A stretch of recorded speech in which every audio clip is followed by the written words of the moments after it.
Débuter en moto, ça c'est un jour dont tu te souviens toute ta vie.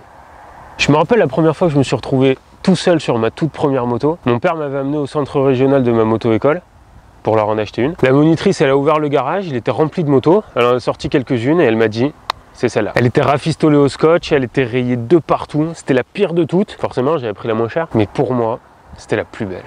C'était celle qui allait faire de moi un vrai motard. Enfin, j'allais rentrer dans la cour des grands. J'allais enfin avoir le droit de faire le signe sans me sentir ridicule. Alors je l'ai appelé Freddy et je me suis lancé dans le grand bain.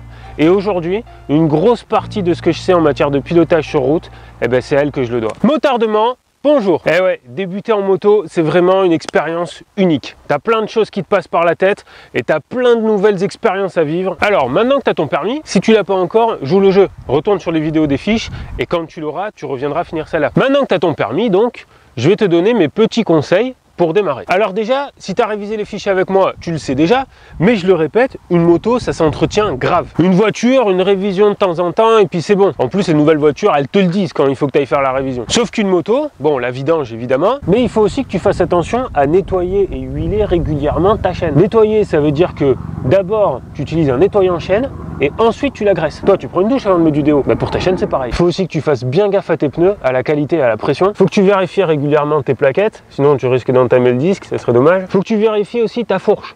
Tu passes tes doigts sur le tube intérieur pour vérifier si tu perds pas de l'huile et s'il n'y a pas d'aspérité. Ensuite, l'équipement.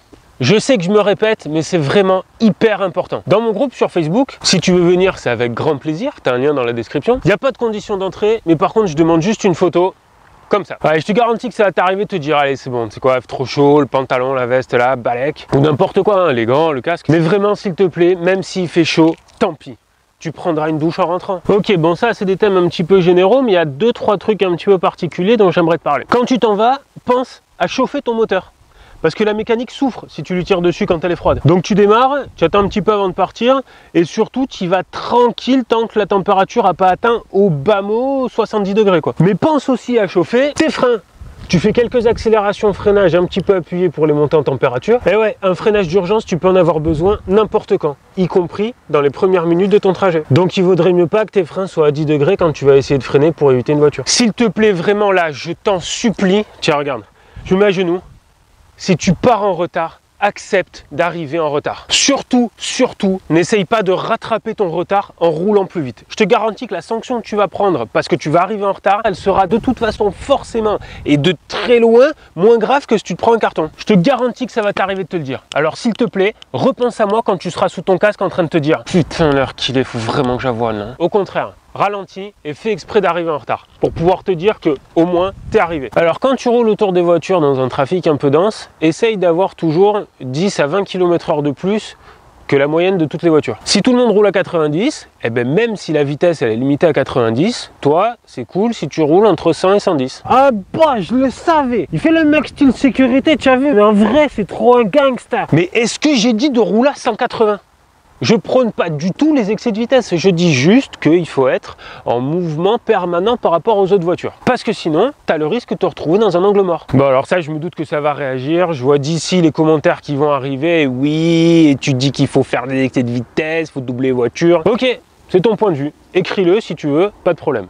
Je te dis juste que tout ça, ce n'est que mon avis. Donc c'est la vérité. Quand je roule à la même vitesse que les autres voitures, eh ben, je te jure, je me sens pas bien. Je te prends un exemple. Quand tu t'en vas de Marseille par l'autoroute, en direction d'Aubagne. Aubagne? Ah gros, c'est là où mon refrain est né, wesh. Non, Brutix, mais tu peux pas dire ça, toi, c'est un sacrilège, là. Bon, bref, donc, sur l'autoroute d'Aubagne, il y a un radar tronçon. Et ben, quand je suis obligé de rouler exactement à 90 avec les voitures autour, eh ben, je me sens en danger.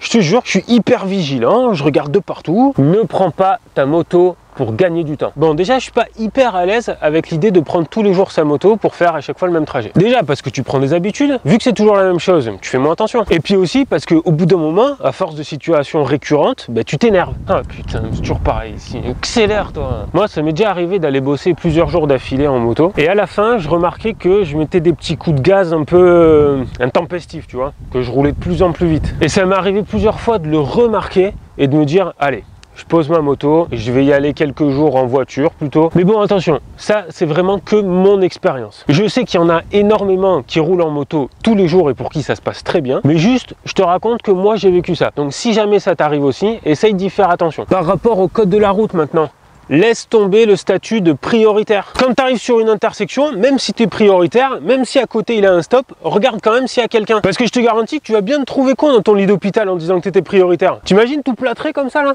Ouais, j'étais prioritaire quand même. T'auras l'air con. On ira expliquer à tes parents en plus, hein. Vous inquiétez pas madame, non, non, il est mort, hein, mais il était prioritaire. Tiens, d'ailleurs, ça fera un méga épitaphe, ça, sur une tombe. Mort prioritaire. Pouah, la classe, non? Moi, ça m'est arrivé il y a vraiment pas longtemps, c'était il y a genre 2 semaines, je crois. J'étais arrêté à un stop et il y a une voiture qui arrive. Sauf que je l'ai pas vue. Alors voilà, c'est vrai, je l'ai pas vue, j'avoue, je me suis planté, j'ai regardé un peu vite et voilà, je me suis planté, c'est de ma faute complètement. Bah du coup, j'ai redémarré du stop. La voiture, à un moment donné, elle arrive au niveau de mon capot, donc là, je l'ai vue, j'ai freiné, je me suis excusé, pardon. Et la nana, je l'ai vue au volant qui s'énervait en disant hé, il y a un stop là. Ouais, il y a un stop. C'est de ma faute, c'est clair. Mais on a failli se rentrer dedans quand même. Mais la seule info pour elle qui compte, c'est de me faire remarquer qu'elle était prioritaire. Si elle me quitte pas, je la quitte pas. Putain, ouais, je suis les barres. Arrête, je veux le ken. Ah gros, tu peux pas faire attention là, que de temps. Ah vas-y, sur ta voiture maintenant. Vas-y, sors de là, je te dis. Mais attends. Ah mais gros, c'est le passage en fait. Arrête, ça veut dire que je suis prioritaire alors. Ah gros, je suis prioritaire. Gros, comment je t'ai ken, je suis prioritaire, wesh. Je suis prioritaire. Abruti que c'est prioritaire. Ah ouais gros, je suis prioritaire, nique ton. Bra, comment je t'ai ken, Fada. Quand tu croises un motard, tu lui fais le petit signe qui va bien. Et ouais, parce que c'est une tradition entre nous. Et moi, je trouve ça cool que ça reste comme ça. Y compris à la police. Et ouais, les motards de la police, il faut quand même se dire qu'ils étaient motards avant d'être flics. Et en plus de ça, je vais t'ajouter que même si leur rôle, c'est aussi de mettre des amendes, et ben c'est largement pas du tout le seul. Et ouais, parce que quand tu seras en train d'appeler ta mère par terre avec la clavicule dehors comme ça, aidez-moi, j'ai mal. Eh ben c'est eux qui vont faire la circulation autour de toi pour pas qu'il y ait de suraccident, pour que les pompiers puissent travailler en toute sécurité eux aussi pendant qu'ils te portent secours. Alors s'il te plaît, respecte-les autant que les autres motards. Même si je sais qu'il y a des fois quand même, mettre la haine. Hein. Le motard passe par 3 phases. C'est comme la femme amoureuse. Quel que soit son âge, une femme en amour, elle passe par 3 phases. La première, c'est au tout début. Tu vas tellement faire attention qu'il pourra rien t'arriver. Ou presque. Si tu es vraiment stressé, tu risques de faire des erreurs de débutant qui vont te coller par terre, mais globalement, tu auras tellement peur que tu vas être hyper prudent ou prudente. Phase numéro 2, tu prends un peu d'expérience, tu commences à te sentir bien, tu es à l'aise avec ta moto, tu commences à bien la prendre en main et à exploiter un petit peu ce qu'elle est capable de faire. Mais t'as pas assez d'expérience pour réagir en cas de problème. Et là, c'est les blocages de la roue avant, les tout droits, plein de trucs que tu aurais pu éviter si tu avais su réagir. La phase 3, c'est quand tu commences à maîtriser. Tu connais ta moto, tu sais ce qu'elle est capable de faire, tu connais ses limites et tu connais les tiennes. Et ouais, c'est hyper important ça, tes capacités à toi. En théorie, tu sais ce qu'il faut faire, tu l'as appris à la moto-école. Mais quand tu roules, tu sais pas comment tu réagis toi. Quand tu as 1 seconde pour réagir, ton corps peut bugger et ne pas savoir quoi faire. Et là, tu te tétanises. C'est le tout droit dont je parlais tout à l'heure. Et pour moi, évidemment, la phase la plus dangereuse, c'est la phase 2. Mais le pire, c'est que tu sais jamais vraiment si tu passes en phase 3. Est-ce que quelqu'un peut me certifier qu'il est en phase 3 et qu'il saurait réagir correctement dans n'importe quelle situation? Ah gros, moi franchement j'ai de l'expérience,